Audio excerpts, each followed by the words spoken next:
Congratulations to our inductees. This is a very special class.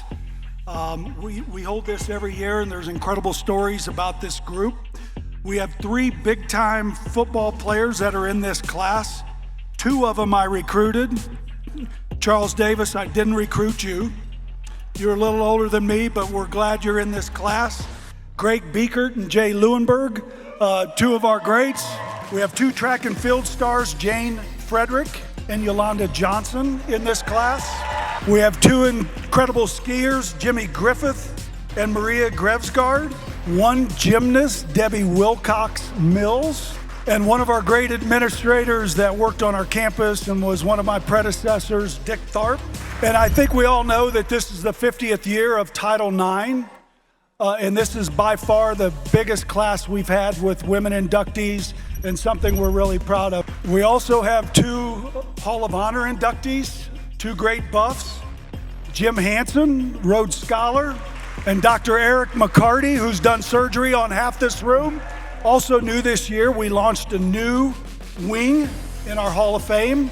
It's the Legacy Wing, and the voting for this inaugural members into this was a landslide that we honor Peggy Coppin and Betty Hoover, our twins. Well, what a night, the 2022 Colorado Athletic Department Hall of Fame class. There was Athletic Director Rick George introducing the class back in the Stampede, voice of the Buffs, Mark Johnson. He's now a Hall of Famer. Greg Biekert, football player for the Buffaloes. I think that means your autograph's worth more now. Is that what it means? I don't know if that means that, but what a great honor it is to be here, and what a great night this has been put on by the university and the Alumni C Club. It's amazing. You know, Greg, when you get a call like that, you're a student athlete, you're here to compete. You guys had great success, obviously, while you were here, late 80s, early 90s. And then all these years later, you get that phone call. What was it like when Rick gave you a call? It was great. I mean, I'd probably talked to Rick maybe 3 or 4 years ago. And, okay. He gave me a call, and I thought, oh, he just probably wants me to come up to practice, check things out, and let me know. And I mean, I was very surprised. I really was. I know who's gone in ahead of me from those teams, and those are all very special guys. So to be included with them means a lot to me. How about becoming a Colorado Buffalo? How did that happen back in the day for you? How'd you become a Buff? You had many options out there. I had some options. Like I said, lived in Longmont, 10 miles away. Stay close to home. Yeah, exactly. Really risking it. But really, there was a lot of, I specifically remember sitting down with my dad, and he said, write down on a piece of paper each university that's recruiting you, what the positives are, how you see it, what the negatives are. And I really couldn't find much negative about CU at the time, and there was plenty of positives, and it was just, I didn't know much about CU football. Okay. But I kind of knew enough that, the Nebraska game, when they first beat them in I think it was 86. Yep. That was kind of eye-opening for me as a high school student, and just said, you know what, I think this is going to be the place for me. One of the great linebackers in Colorado history. We're going to continue our conversation. One of the other inductees on Thursday night was a phenomenal track athlete, Jane Frederick. It was a hard time.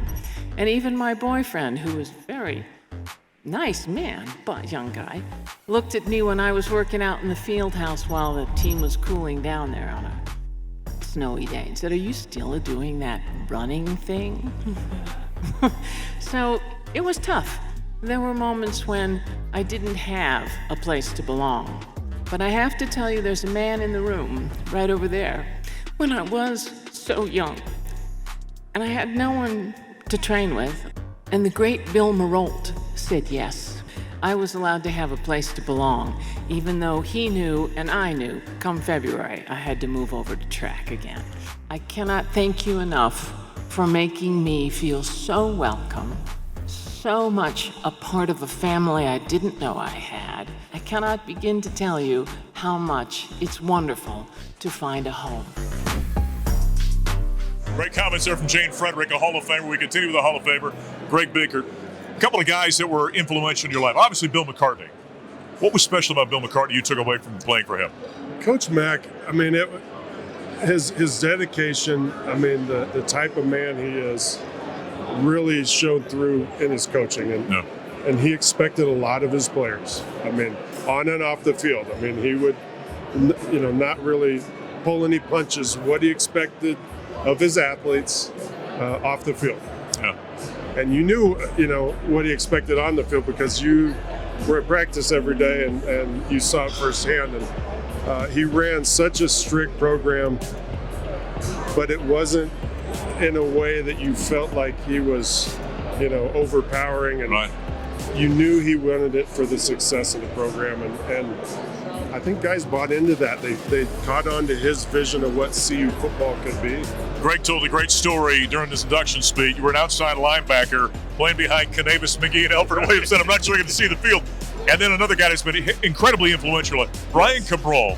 Right. And I was talking with Jeff Smart the other day, great linebacker here in Colorado, and all the guys that played for Brian.